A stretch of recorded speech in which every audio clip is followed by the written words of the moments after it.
বন্ধুরা, আজকের ভিডিওটা করা সত্যি কঠিন। আমরা কেউই এমন একটা ম্যাচ দেখতে চাইনি, কিন্তু বাস্তবতা থেকে তো পালানো যায় না। দক্ষিণ আফ্রিকার কাছে ভারতের এই হার শুধু একটা হার নয়, এটা একটা সতর্কবার্তা।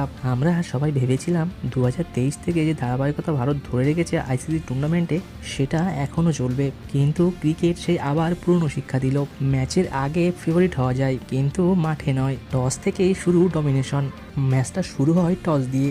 দক্ষিণ আফ্রিকা টস জিতে প্রথমে ব্যাটিং নেয়। তখন আমরা অনেকেই হাসছিলাম, আহমেদাবাদে রাতের ম্যাচ, ডিও আসবে, তাই চেজ করাই ভালো। কিন্তু আফ্রিকার প্ল্যান ছিল আলাদা। তারা জানতো এই পিচে ডিও খুব একটা ফ্যাক্টর হবে না, আর ভারতের বর্তমান ব্যাটিং লাইন আপ যে চাপে পড়ে ভেঙে পড়ছে সেটা ওরা বুঝে গেছিল। তাই আগে বড় রান তুলে চাপ তৈরি করার পরিকল্পনা ছিল একদম স্পষ্ট। বড় ভুল অক্ষর প্যাটেলকে না খেলানো। সবচেয়ে বড় প্রশ্ন, অক্ষর প্যাটেলকে বাদ দেওয়া হলো কেন? অক্ষর প্যাটেল শুধু দলের একজন অলরাউন্ডার নন, তিনি ভাইস ক্যাপ্টেনও। আগে টি-20 বিশ্বকাপ ফাইনালে দক্ষিণ আফ্রিকার বিপক্ষে 47 রানের ইনিংস খেলে ম্যাচ বাঁচিয়েছিলেন। তার জায়গায় খেলানো হলো অচিন্তন সুন্দরকে, 3 জন বাহাতি ব্যাটার থাকবে বলে। কিন্তু বাস্তবে কি হলো? পাওয়ার প্লেতে ওভারই দিল না। পরের 2 ওভারে 17 রান, আর ব্যাট হাতে 11 রান করে আউট। যখন টিম ম্যানেজমেন্ট নিজের ভাইস ক্যাপ্টেনের উপরই ভরসা করতে পারে না, তখন প্রশ্ন তো উঠবেই। শুরুর 4 ওভার ম্যাচ পুরো ভারতের নিয়ন্ত্রণে ছিল। জাসপ্রীত বুমরা আর আর্শদীপ সিং মিলে 20 রানে 3 উইকেট তুলে নেন। মনে হচ্ছিল ম্যাচ একপেশে হয়ে যাবে, কিন্তু তারপরে এলো মোড় ঘোরানো মুহূর্ত। ডেভিড মিলার আর ব্রাভিস মিলে 50 বলে 57 রানের পার্টনারশিপ গড়ে তোলেন। বিশেষ করে মিলার পুরো ইনিংসটা খেলেন রাগ আর প্রতিশোধের মিশ্রণে। শেষ পর্যন্ত দক্ষিণ আফ্রিকা তুলল 187 রান। 187 রান অসম্ভব ছিল না। পিচ খারাপ ছিল না, বল একটু স্লো হচ্ছিল, কিন্তু ব্যাটিং করার মতো উইকেট। 167 রান চেস করা যেত। কিন্তু সমস্যা শুরু হলো প্রথম ওভার থেকেই। প্রথম ওভারেই উইকেট। অফ স্পিনার মানেই আবার ব্যাটার ধরা। একটা সময় ছিল বীরেন্দ্র সেহওয়াগ অফ স্পিনারকে পাত্তাই দিতেন না। এখন অফ স্পিনার দেখলেই আমাদের টপ অর্ডারের ব্যাটিংরা কেমন যেন নার্ভাস হয়ে যায়। অভিষেক ও তিলক চিন্তার কারণ। অভিষেক শর্মা 15 বলে 13 রান করেন। শটকের দিকে টাইমিং নেই, কনফিডেন্সও নেই। তিলক বর্মা আবারও ব্যর্থ।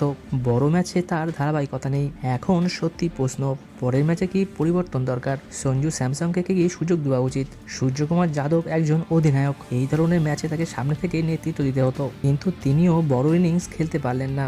যেখানে মিলার দলকে টেনে তুললেন, সেখানে ভারতীয় কোনো ব্যাটার দায়িত্ব নিল না। কেশব মহারাজ ভারতের 7 জন বাহাতি ব্যাটারের বিপক্ষে খেললেন, এবং তিনি উইকেটও নিলেন। এটাই ট্যাকটিক্স। ওরা প্ল্যান নিয়ে এসেছে, আর আমরা রিয়াক্ট করছিলাম। 167 চেস করতে নেমে 111 রানে অল আউট। টি-20 বিশ্বকাপ ইতিহাসে ভারতের অন্যতম বড় হার। এখন রান রেট 3.8। বাকি 2 ম্যাচ জিতলেও সেমিফাইনালে ওঠা নির্ভর করছে অন্য দলের ওপর। এমন ম্যাচে একটা নাম বারবার মনে পড়ে, Virat Kohli. 2014 semifinal, 2016 Australia match, 2022 পাকিস্তানের ম্যাচ, 150+ চেজে ম্যাচ জিতিয়েছেন। এখন বুঝি বড় ম্যাচে অভিজ্ঞতাটার মূল্য কতটা। আসুন জেনে নিই এখন কি করা উচিত। অক্ষর প্যাটেলকে ফিরিয়ে আনতে হবে। টপ অর্ডারে স্থিরতা দরকার। পাওয়ার প্লেতে উইকেট না হারানোই সবচেয়ে বড় লক্ষ্য। অধিনায়কের আক্রমণাত্মক মানসিকতা দরকার। চলুন দেখে নিই সেমিফাইনালের সমীকরণ। ভারতকে বাকি 2 ম্যাচ জিততেই হবে, তারপর প্রার্থনা দক্ষিণ আফ্রিকা যেন সব ম্যাচ জেতে। ক্রিকেটের পাশাপাশি এখন ভাগ্যেরও দরকার। বন্ধুরা, একটা ম্যাচে বিশ্বকাপ শেষ হয় না, কিন্তু ভুলগুলি যদি ঠিক না হয় তাহলে পথ কঠিন হয়ে যায়। আপনাদের কি মনে হয় পরের ম্যাচে কাদের পরিবর্তন দরকার? কমেন্টে জানাবেন। ভিডিওটি ভালো লাগলে লাইক ও শেয়ার করুন, এবং চ্যানেলটি সাবস্ক্রাইব করতে ভুলবেন না। চলুন দেখা হচ্ছে পরের ভিডিওতে। ধন্যবাদ।